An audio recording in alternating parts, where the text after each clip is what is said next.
As the last full week of October gets started, so does another 10-minute installment of our show. I'm Carl Azus, happy to see you this Monday.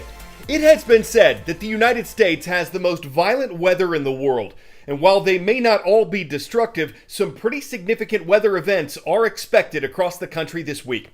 We'll go from west to east. First, rapidly dropping pressure and a river of precipitation were expected for the start of the week in California.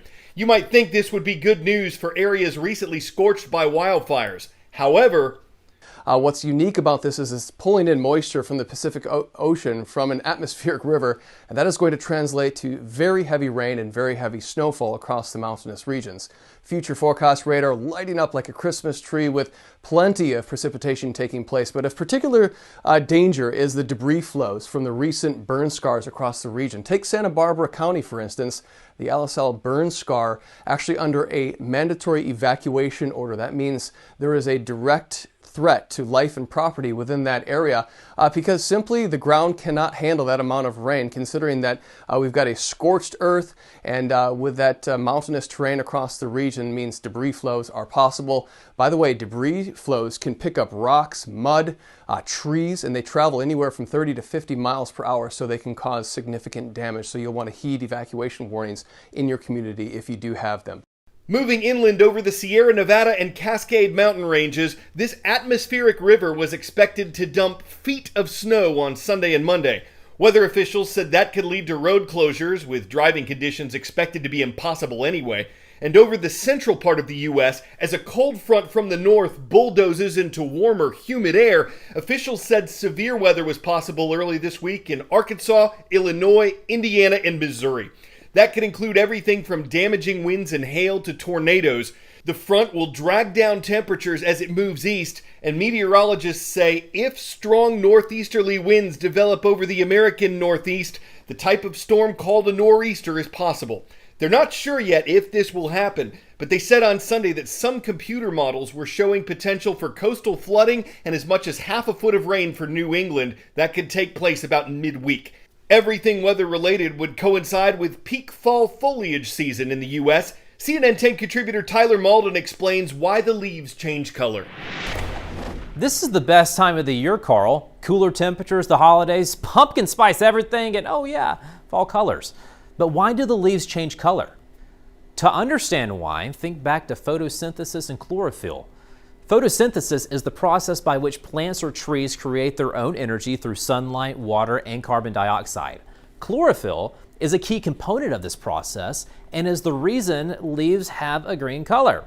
Photosynthesis comes to a halt as the amount of daylight shortens during fall, telling the tree to shut down for winter. The chlorophyll breaks down when this happens. The colors that come next depend on the temperature and the amount of rain received.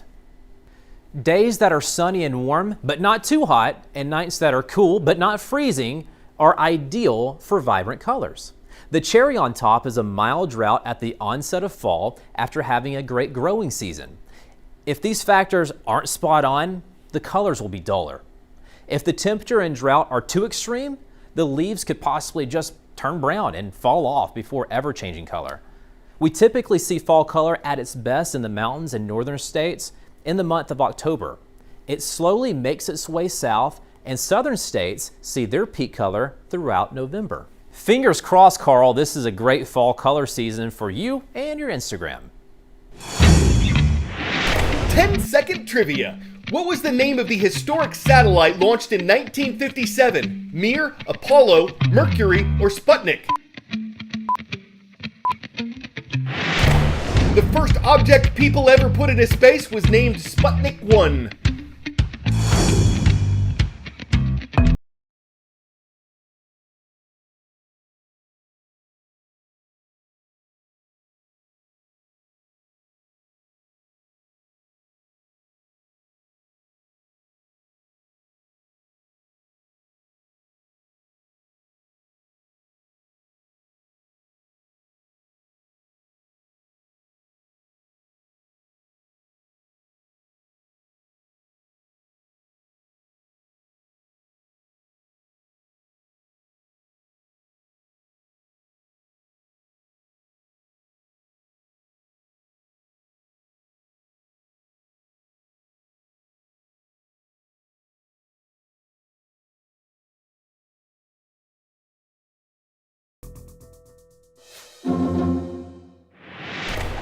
Quote, "There is going to be a major shortage of toy products this year." That's what the CEO of a large toy company told CNN in August, and problems with the international supply of goods have gotten worse since then.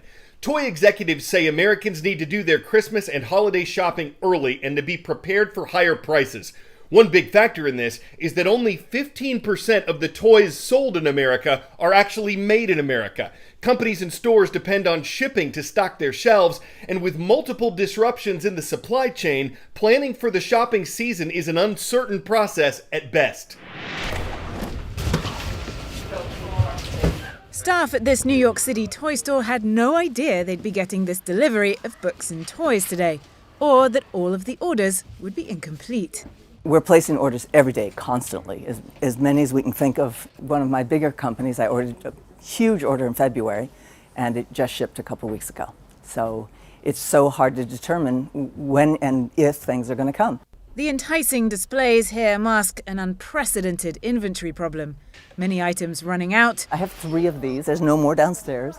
I have 3 of these, there's no more downstairs. Others in oversupply. I've got about 20 times that in my basement. And behind the scenes, this is what my very messy office looks like, with shipping out to be done and shipping in to process. Christina Clark says she was warned by suppliers to stockpile ahead of the holidays. 85% of all toys sold in the US are imported, according to the Toy Association. And right now, the ships that carry them, mostly from Asia, are stuck in a giant maritime traffic jam, the result of surging demand as economies recover and ongoing COVID-related disruptions. Well, it's not just a shipping crisis affecting the toy supply chain. There's also port congestion piling on and a shortage of truck drivers to get them to their destination.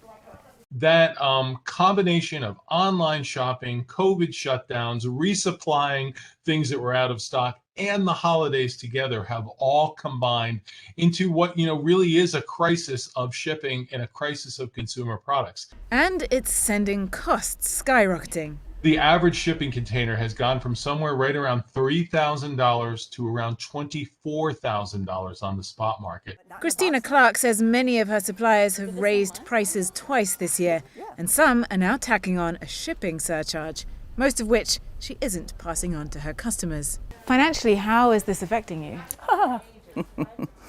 Well, I just have a lot of debt. I have a huge amount of debt, and hope that it will be covered. Her message to customers: start your holiday shopping now. This will not be over by Christmas. Claire Sebastian, CNN, New York.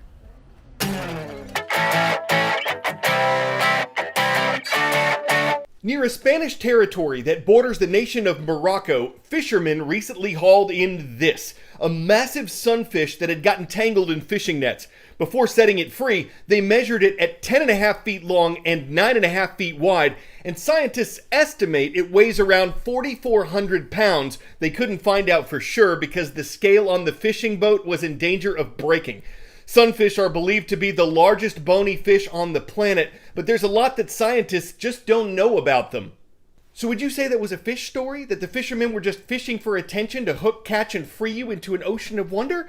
That's not what they're all. A trout and the grouper of pictures prove they're in the swim and making waves. The only thing fishy about it was that it was a thin chance for us to leave you awash in a sea of puns.